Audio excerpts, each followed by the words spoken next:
rapidly to staff and patients in our county. I'm particularly delighted to be able to hand over to my colleague Alice Power to talk about our story and what we did to deliver the vaccine at Kettering. And just to give you a little bit of an insight as to why I might be particularly delighted, Alex was a temporary colleague working in our team, doing some excellent work around videoing and things, but no experience with vaccines and delivering big projects. And one evening we asked her to come and help us ring a few people up because we were able to offer some vaccine. Next thing we asked her to set up a booking centre, and she'll tell you about that in a minute. And then she eventually ended up leading the daily activity in the hall, and she's really grasped the opportunity to be involved with this project. She's learned, she's developed, she's grown, and I'm absolutely delighted to ask Alice to tell you the story of the COVID vaccine at KGH. Off you go, Alice. Thank you, Paula. Yeah, so as Paula said, my name's Alice. I am the Staff Engagement Coordinator at present, but I was asked to step into this temporary role, and it was a roller coaster to say the least. Claire, could you go to the next one, please?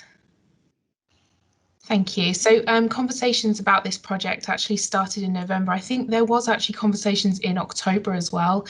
We could see what was happening internationally about the possibility of vaccines landing in the country, and we were very excited.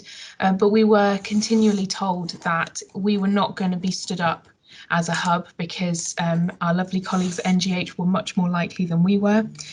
But we kept talking just in case, and thank goodness we did. Claire, the next one, please. So then we found out that NGH were in fact being stood up as a hub, which was really exciting. They were one of the first in the country and actually beat America to it as well. So that was amazing.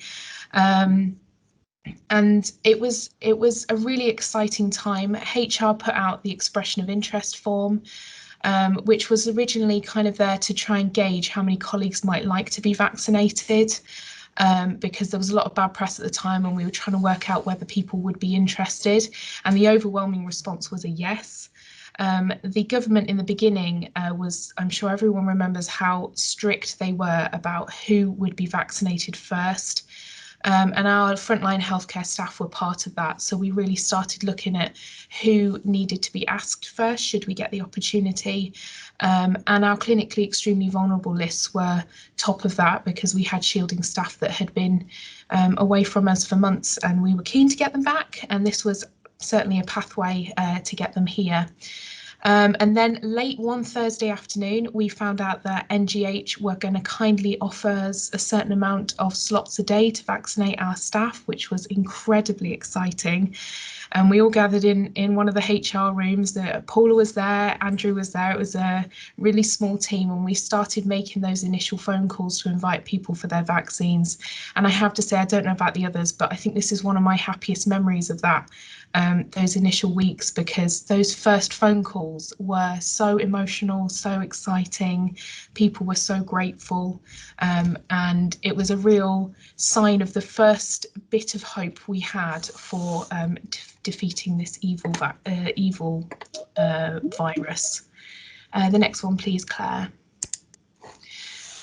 So then all of a sudden, even though we'd been told we weren't getting it, it was coming. The fabled Pfizer was on its way.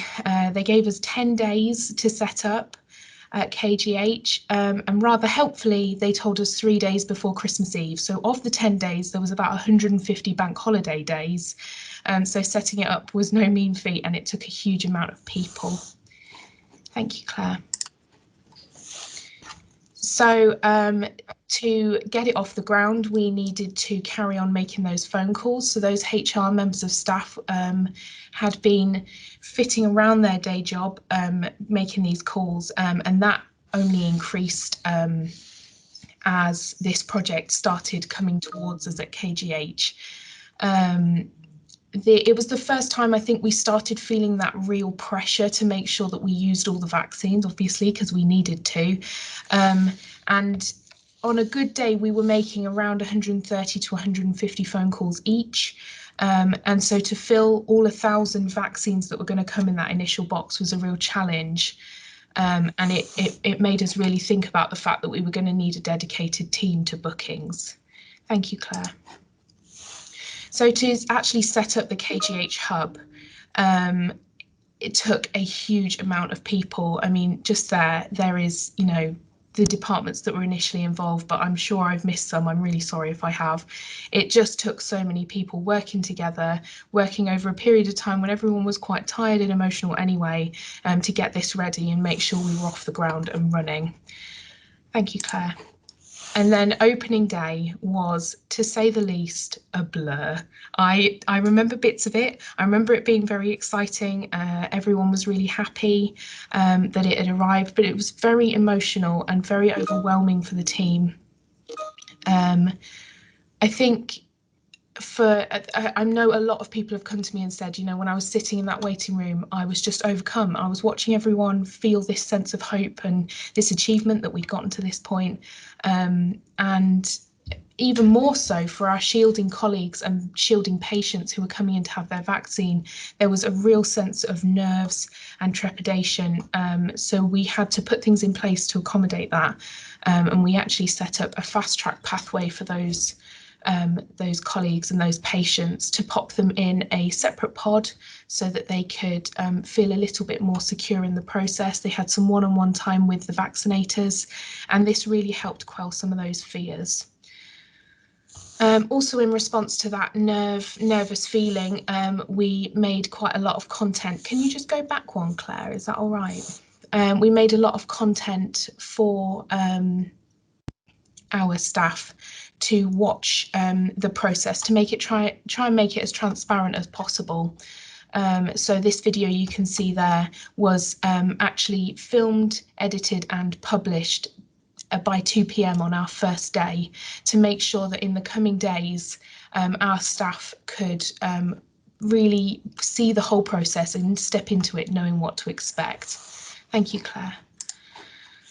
And again, that trepidation was really being felt by members of the BAME community, and we did initially have quite a low uptake by those BAME colleagues. They were hearing a lot on Facebook. Facebook was not very helpful in the beginning of our run, and they were hearing, you know, stories from other people, and we really needed to speak to them about those very valid fears and get some information for them. Carol Werner is our head of EDI here at KGH, and she also had those same trepidation and that same nervousness. So she very kindly filmed a few videos of the whole process of her having her vaccine, having her second vaccine, and how it made her feel.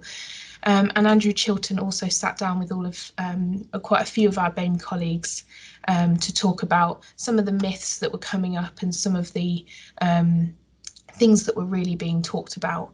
And this really helped because our uptake by the BAME community did actually improve after those were released. Thank you, Claire.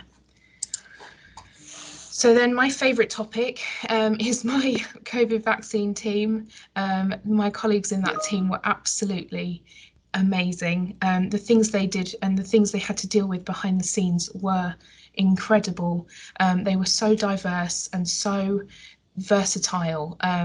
At our peak, we were getting 3,500 calls a day, and that, you know, for a small team who have not done this before, I mean, within 10 days of us first setting up the hotline, we had 22 members of staff.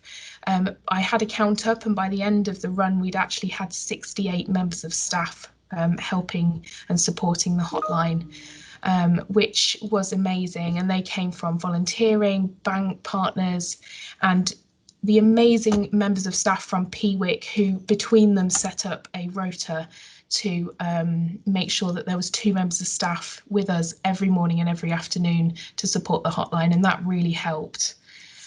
Thank you, Claire.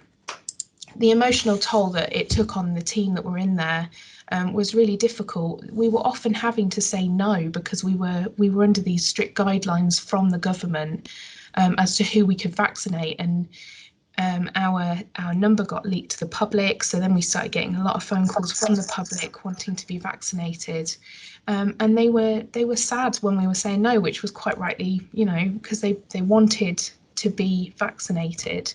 So the targets for this group and who we could vaccinate changed hourly, and the girls in the team were just fantastic at dealing with that.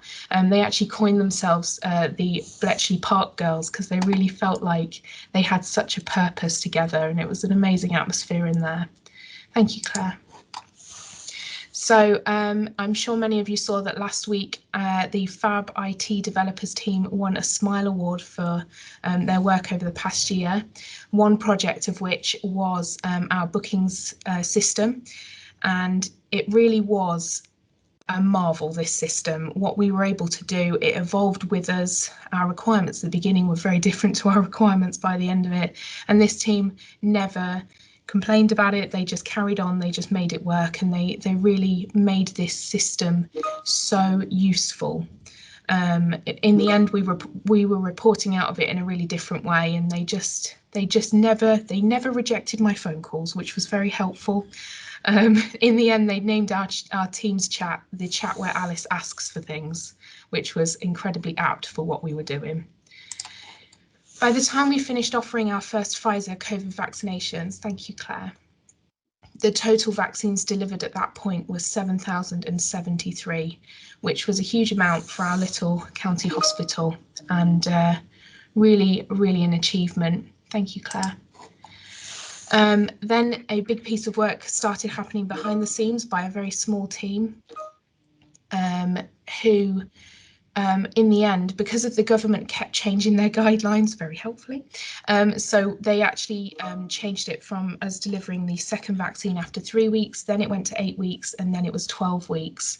And so there was a huge piece of work about moving all of the appointments again, and actually a lot of the appointments were moved 3 or 4 times. So it was a manual move of 21,000 appointments, and that was a huge amount of work, especially trying to communicate with the 7,100 people that we had vaccinated, because only a third of those were our staff, who were much easier to contact.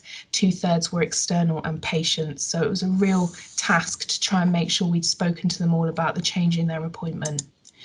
Thank you, Claire. We then reopened with an entirely different vaccine centre process from the things we'd learned in the first run, and rules around delivery of the vaccine in our second run were a lot stricter, so we had to make sure we were abiding by those.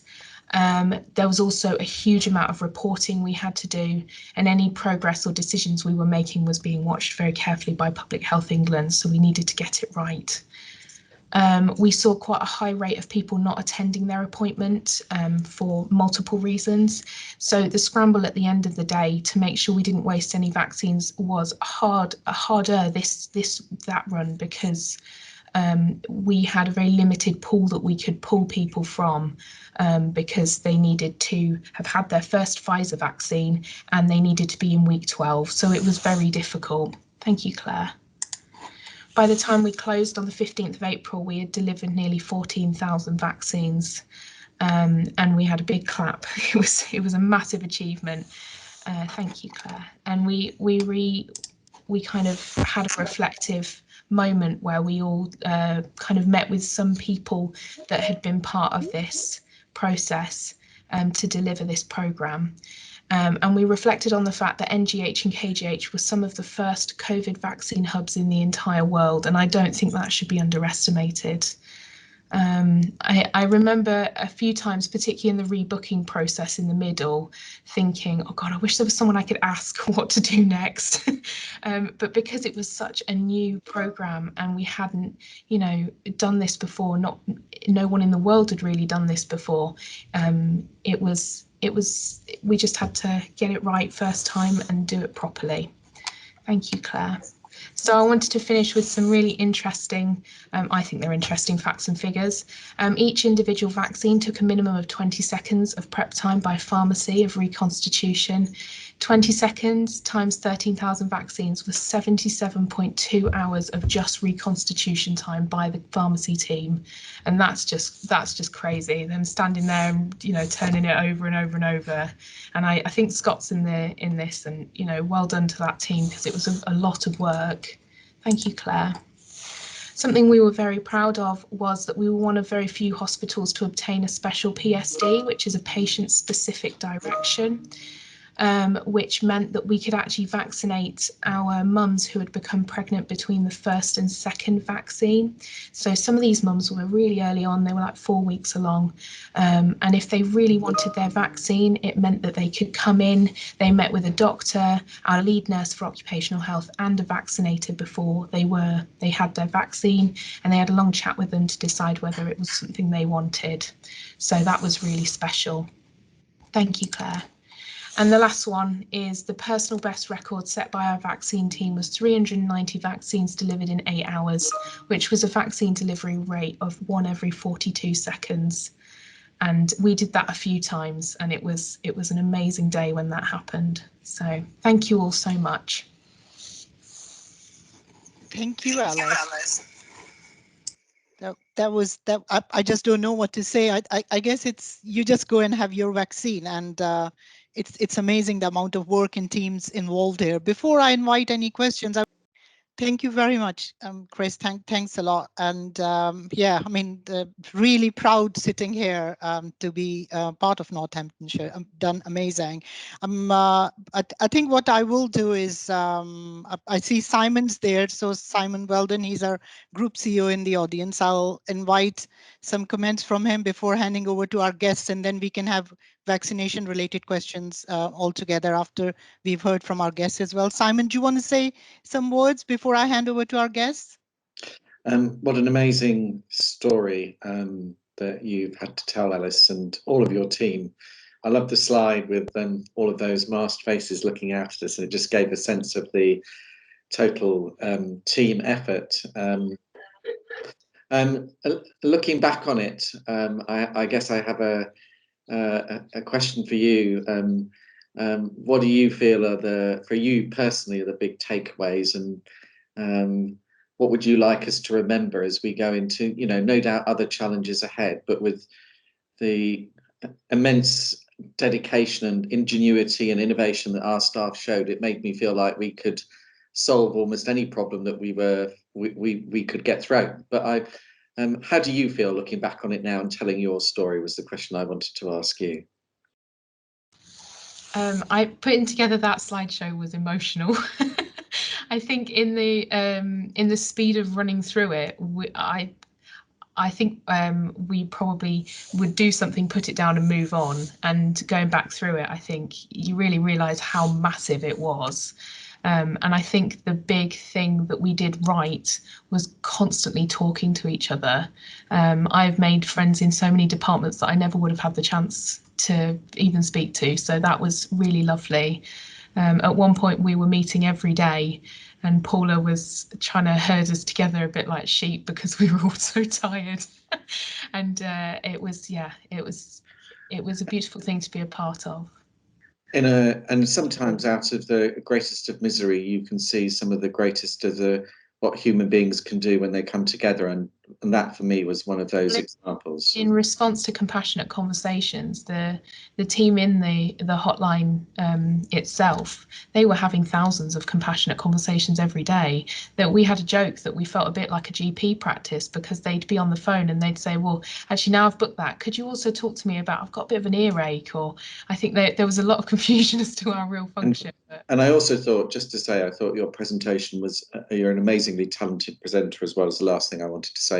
And I'd like to extend an invitation to you and to whoever else to come along to a board and share with the board members your story and what you've done, if you would be so kind as to come and show that, because I think it's learning about no matter where you are in the organisation, no matter where you start from, you can make the most massive of contributions. So if you're agreeable, I'd love for you to come along to a board and share that conversation, if that would be okay.